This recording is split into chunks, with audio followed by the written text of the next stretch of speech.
हरे कृष्णा कृष्णा कृष्णा हरे हरे, हरे राम राम राम हरे हरे। तो स्वागत है आप सबका भगवत गीता के शुरुआती सत्रों में। मुख्यतः आज ही आखिरी सत्र रहेगा हमारा गीता शुरू करने से पहले, और अब आपको और इंतज़ार नहीं करना पड़ेगा, और इस सत्र के बाद हम मुख्यतः भगवत गीता शुरू करेंगे। तो अभी तक हमने जो जितने भी सत्र लिए हैं उसमें जो मुख्य सत्र थे वो पिछले 2 सत्र थे। जैसे कल हमने स्मृतियों के बारे में लिया था और परसों हमने श्रुतियों के बारे में लिया था। अगर आपने उसके पीछे का नहीं भी देखा है तो कोई बात नहीं, और अगर वो भी लेक्चर नहीं देखें तो भी कोई बात नहीं। श्रुति के लेक्चर में आपको इतना समझ में आ गया है कि जितनी भी श्रुतियां लिखी गई हैं, 4 वेद लिखे गए हैं, ऋग साम यजुर और अथर्व, उन सब शाखा, उनकी जो 1180 शाखाएं हैं, हर शाखा में एक एक उपनिषद है, और सारे उपनिषदों का सार वेदव्यास जी ने वेदांत सूत्र में लिखा है। तो पहला लेक्चर से आप बस इतना समझ जाइए कि सारी श्रुतियों का जो पका हुआ फल है वो उपनिषदों में है, और सारे उपनिषदों को एक सार जो है एक साथ लिख दिया गया है वेदांत सूत्र में। पूरा लेक्चर एक हो गया। शंकराचार्य जी खुद कहते हैं, सर्वोपनिषदो गावो दुग्धा गोपाल नंदना पार्थवत्स सुधीर भोक्ता दुग्धम गीता मृतम रह। ठीक है, तो वो गीता रूपी दूध का पान करते हैं। फिर जो कल का लेक्चर था वो स्मृतियों पे था, उसमें पुराण, इतिहास और तंत्र शास्त्र ये सब बताया गया था। और उसमें अगर आपको बाकी कुछ याद नहीं भी है तो कोई बात नहीं, बस इतना याद रख लीजिएगा कि जितने भी पुराण हैं उन सब पुराणों में सर्वश्रेष्ठ जो है श्रीमद् भागवत महापुराण है। तो बस इतनी एक एक चीज आप 2 लेक्चरों से याद कर लेंगे तो उतना बहुत हो जाएगा। तो आज हम देखने वाले हैं कि अब इतने सारे शास्त्र हैं, श्रुतियां, स्मृतियां, कहते हैं कि सारी श्रुति स्मृति के आप सारे श्लोक जोड़ेंगे। वैसे आज के ज़माने में तो ज़्यादा उपलब्ध नहीं है, मतलब 20,000 बचे हैं संहिताओं के, श्रुतियों के, और कुछ 4 लाख बचे हैं पुराणों के।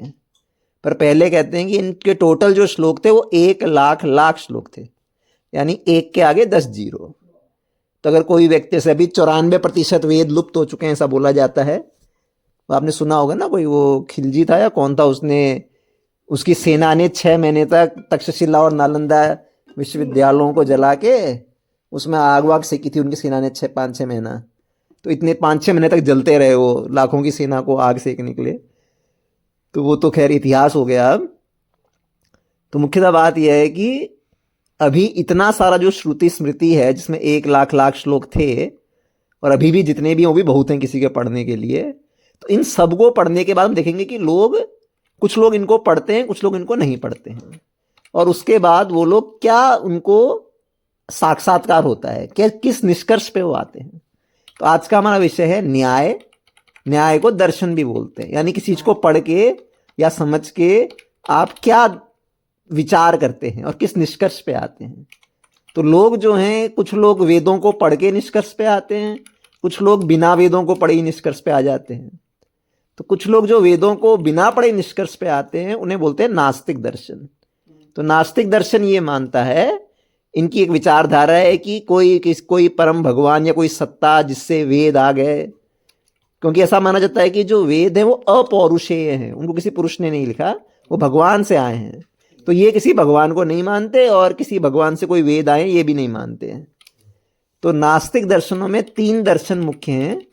वैसे इसमें कई सारे दर्शन थे पर आज के ज़माने में 3 बचे हैं मुख्य। तो पहला है चारवाक दर्शन, दूसरा है जैन, और तीसरा है बौद्ध दर्शन। ये तीनों नास्तिक दर्शन हैं। तो हम थोड़ा सा बोलेंगे चारवाक दर्शन के बारे में। तो इसमें एक श्लोक हमने लिख के भेजा है ग्रुप पे, आप लोग देखिएगा। तो चारवाक मुनि जो हैं ये कहते हैं, ऋणम कृत्वा घृतम पिबेत यावत जीवेत सुखम जीवेत भस्मीभूतस्य देहस्य कुतः पुनरागमन भवेत। तो बोल रहे हैं कि अगर ऋण भी करना पड़े, ऋणम कृत्वा घृतम पिबेत, तो भी घी पियो। तो ये इतने बड़े, मतलब वैदिक समय में भी लोग ऐसे थे कि जो अपने इंद्रिय सुख के पीछे ही पड़े रहते थे, पर कम से कम फिर भी ये लोग घी पीने को बोलते थे, मीट खाने को नहीं बोलते थे, और दारू पीने को भी नहीं बोलते थे। तो आजकल का तो स्टैंडर्ड इनसे भी डाउन हो गया है, पर कोई बात नहीं। फिर वो बोलते हैं यावत जीवेत सुखम जीवेत, जब तब तक जियो सुख से जियो, है ना। अंग्रेजी में इसको बोलते हैं लिव लाइफ किंग साइज। बोलते हैं भस्मीभूतस्य देहस्य, भूत यानी जो आत्मा है उसका देह तो भस्म हो जाएगा, और कुतः पुनरागमन भवेत, फिर आना हो ना आना हो, किसने देखा है कल, कर लो एंजॉय आज और कल वाला हिसाब किताब है इनका चारवाक मुनि का। तो आप देखेंगे कि जो वैदिक सभ्यता है वो इतनी सहिष्णु है कि ऐसे नास्तिक सिद्धांतों को भी उसमें जगह दी गई है। कोई नहीं बोला कि आपको देश निकाला दे देते, मतलब तुम भी रहो, कोई दिक्कत नहीं है।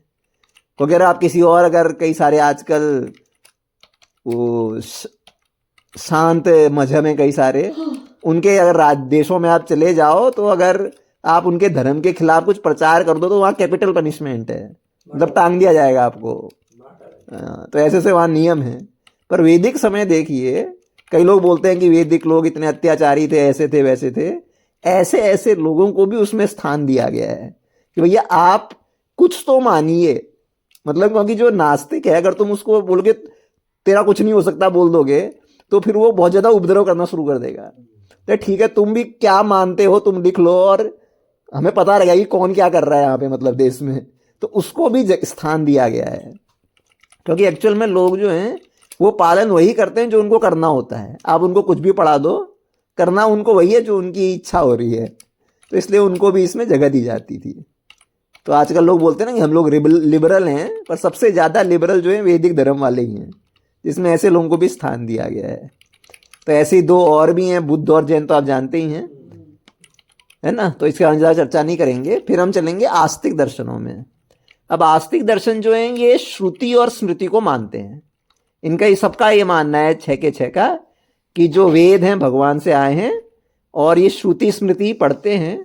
पर आप सोचेंगे एक ही चीज पढ़ रहे हैं फिर भी सब लोग अलग अलग निष्कर्ष क्यों दे रहे हैं, है ना। अब श्रुति स्मृति की टोटल संख्या जो मैंने अभी आपको बताया कि 1 लाख लाख है, यानी 1 के आगे 10 जीरो, यानी अगर आप 50 साल अगर आप जीते हैं और डेली वेद पढ़ते हैं तो आपको एक दिन में कुछ 2,70,80,000 श्लोक रोजाना पढ़ने पड़ेंगे, तब जाके आप सारी श्रुति स्मृति पढ़ पाएंगे।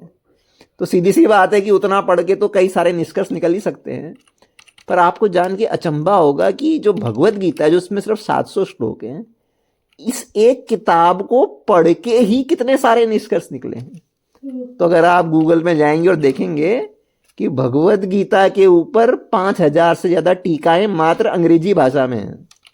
5,000 लोगों के अलग अलग मत एक ही किताब, 700 श्लोक हैं, मत 5,000 हैं, वो भी अंग्रेजी भाषा में। और अगर आप बाकी जो भाषाएं होती है उनमें निकल जाओ तो अनगिनत है, इतनी है कि गिन नहीं सकते, इतनी सारी टीकाएं हैं। हर दिन कोई पैदा होता है और पैदा होकर नई टीका लिख देता है गीता के ऊपर। कुछ लोग लिखते हैं गीता का वो मर्म ये है कि अगर पाकिस्तान को हरा के भारत में मिला लिया तो सब फायदा होगा। इस तरह से भी अलग अलग गीता के निष्कर्ष निकाले जाते हैं। जैसे एक गीता में एक श्लोक है, जन्मानी तव च अर्जुना, भगवान कृष्ण गीता को अर्जुन को बोलते हैं, तो लोग उसे बोलते हैं कि जन्मानी तव च अर्जुना। तो भगवान कृष्ण कहते हैं कि अर्जुन तुम्हारा जन्म 4 जून को हुआ है, ऐसा भी लोग निकाल देते हैं। तो कुछ भी लोग निकाल देते हैं। आजकल कई लोग वेद पढ़ के भगवान के बारे में पढ़ते हैं, जैसे कल की अवतार का है, तो कल की अवतार तो आए नहीं, पर वेद पढ़ के कई लोग कल की पहले बन चुके हैं। अभी कुछ 20-25 साल पहले इंडिया टीवी में एक इंटरव्यू हुआ था, उसमें वो कल की कोई क्लेम कर रहा था, तो उन्होंने कल की को बुलाया था अपने स्टूडियो में। तो उन्होंने क्या किया कि उन्होंने 5-6 जगह से कल की को बुला लिया और उनको बताया नहीं एक दूसरे की, दूसरे को भी हमने बुलाया है। फिर क्या हुआ कि स्टूडियो में 6-7 कल की एक साथ आ गए और फिर वो बड़ा वो कार्टून नेटवर्क जैसा हो गया था वहाँ। और अभी 5 साल पहले ही गुजरात के कोई सुपरिटेंडेंट इंजीनियर थे गवर्नमेंट के, रमेश चंद्र, गुजरात में, वो भी अपने आप को कल की कह रहे थे। बोलते कि मेरी वजह से ही पिछले 20-30 सालों से बारिश हो रही है, और वो कुछ अपनी मांगे कर रहे थे। तो ये हाल हो गया है। खैर, तो इसमें क्या है, देखिए कई सारे दर्शन शास्त्र हैं। इसमें देखिए 6 दिए हैं, पर इसका मतलब ये नहीं कि 6 ही होते हैं दर्शन शास्त्र। श्रुति स्मृति पढ़ के, जैसे गीता पढ़ के ही अगर 5,000 निष्कर्ष निकले हैं, तो श्रुति स्मृति पढ़ के तो सीधी सी बात है लाखों निष्कर्ष निकले होंगे, पर ये सबसे प्रचलित 6 हैं। ठीक है, तो एक एक को पढ़ के कोई ज़्यादा फायदा नहीं है। फिर मैं एक लाइन में आपको बता देता हूँ फटाफट कि जो न्याय है गौतम मुनि ने लिखा है, ये तर्क पे बात करते हैं। वैशेषिका कनाद मुनि ने लिखा है, ये अणु परमाणु पे बात करते हैं, भौतिक रसायन विज्ञान पे। सांख्य कपिल मुनि ने लिखा है। अब ये कपिल मुनि 3 है। एक कपिल मुनि ओरिजिनल कपिल मुनि है, जो भगवान के अवतार हैं, देवहूति माता के पुत्र हैं, उन्होंने ओरिजिनल सांख्य दिया है। कृष्ण भगवान ने भी गीता में आत्मा का सांख्य दिया है, छोटा सांख्य है, वो कंप्रेस्ड जिप्ड फाइल है। और एक्चुअल में जो सांख्य प्रचलित एक नास्तिक कपिल ने दिया है, इसने भगवान को हटा के बस प्रकृति और पुरुष बना रखा है वहां पे। तो ये भी एक तरह से नास्तिक सिद्धांति है एक तरीके का। फिर योग आपने सुना होगा, पतंजलि मुनि के योग सूत्र हैं जिनका रामदेव बाबा जी ने प्रचार किया है आजकल। तो इसमें अष्टांग योग की पद्धति दी गई है जो आजकल ज़्यादा कोई कर नहीं पाएगा। फिर पूर्व मीमांसा और उत्तर मीमांसा, ये जैमिनी मुनि वेदव्यास के शिष्य थे, उन्होंने पूर्व मीमांसा दी है। ये बोलते हैं करने से होगा, कर्म करो, यज्ञ करो, सब प्राप्त करो, इसी में भगवान खुश होंगे। और लास्ट में जो उत्तर मीमांसा है वो वेदव्यास जी ने दी है, इसमें वेदांत दर्शन है। तो बेसिकली इन सब में जो सबसे मुख्य है वो है वेदांत दर्शन। क्योंकि आप ही सोचिए ना, अब इन 6 में अगर हम तुलना करें कि किस में क्या है, ऐसा अध्ययन करें, अब सीधे आप ये देखिए कि श्रुति स्मृति किसने लिखी। श्रुति स्मृति लिखी वेदव्यास के शिष्यों ने। वेदव्यास के निर्देशन में श्रुतियां और स्मृतियां लिखी गई। वेदव्यास ने स्वयं लिखा महाभारत, श्रीमद् भागवत, और उनके शिष्यों ने, जिनके 4-5 मुख्य शिष्य थे, है ना, जैसे मैंने कल बताया था, पैल मुनि, अंगिरा मुनि, वैशंपायन और एक और थे। तो चारों को 4 वेद दिए और 5वां वेद जो इतिहास पुराण रोमहर्षण को दिया, और फिर उनकी 4-5 पीढ़ियों तक शिष्य लिखते गए। तो कोई एक व्यक्ति, सीधी सी बात है ना, 1 लाख श्लोक कहाँ लिखेगा। तो उनके 5 शिष्य हुए, उन 5 के फिर शिष्यों के शिष्यों के शिष्यों के शिष्य, 4 से 5 पीढ़ियां। तो 4 से 5 पीढ़ियों में ये लिखा गया। और ये सब लिखा किसके अंडर गया? वेदव्यास के अंडर।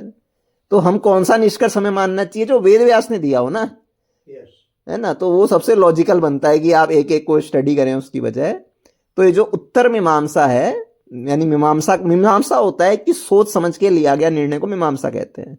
तो जैमिनी मुनि ने भी सोच के लिया, पर जो उनके गुरुजी ने लिया हम वो मानेंगे, जो उत्तर मीमांसा है, जो वेदव्यास या बादरायण, कृष्ण द्वैपायन व्यास जिनको बोलते हैं, जिनके नाम पे ये व्यासपीठ पे आचार्य बैठते हैं ना, उनके नाम पे। तो कृष्ण द्वैपायन व्यास का जो है वेदांत सूत्र, इस पे हम चर्चा करेंगे। तो हम लोग इसको मानते हैं। और जो ये वेदव्यास का ये जो वेदांत सूत्र है, इसके ऊपर भी 2 मुख्य दर्शन है। एक है अद्वैत वेदांत, एक है द्वैत वेदांत। तो अद्वैत वेदांत शंकराचार्य जी ने प्रचार किया है, और उसके बाद द्वैत सिद्धांत के भी कई सारे आचार्यों ने प्रचार किया है। तो द्वैत वेदांत में मध्वाचार्य, रामानुजाचार्य, विष्णु स्वामी, जितने वैष्णव आचार्य हैं उन सब ने इसमें किया है। तो मुख्यतः हम लोग, अब देखिए कई लोग बोलते हैं कि शंकराचार्य का सही है कि वेदव्यास का सही है ना, द्वैत सही है कि अद्वैत सही है। तो इसमें मुख्यतः क्या है कि जो वेदव्यास थे, उन्होंने जब वेदांत सूत्र लिखा, तो वेदांत सूत्र लिखने के बाद ये वर्णन आता है वेदों में ही कि वेदव्यास संतुष्ट नहीं थे। तो लिखने के बाद वो खुद ही संतुष्ट नहीं थे। जब जो रचिता है वेदांत सूत्र का, अगर वही संतुष्ट नहीं हुआ तो उसे पढ़ के हम लोग कैसे संतुष्ट होंगे। तो वेदव्यास के जो गुरुजी थे नारद मुनि, उन्होंने उन्हें बोला कि वेदव्यास, आपने वेदांत सूत्र तो लिख दिया, पर ये आपने इतना सूत्र, मतलब होता है कि छोटे छोटे कोड्स शॉर्ट फॉर्म में, बोला इतना शॉर्ट में लिखा है आपने कि इसका व्यक्ति जो चाहे वो मतलब अपने हिसाब से निकाल लेगा, और जो आप कहना चाह रहे हैं वो समझेगा नहीं। तो आप इसको क्लियर करके बताओ आप कहना क्या चाहते हो। तो इसलिए फिर वेदव्यास ने वेदांत सूत्र के ऊपर विस्तार में टीका लिखी, और उस टीका को श्रीमद् भागवत महापुराण बोलते हैं।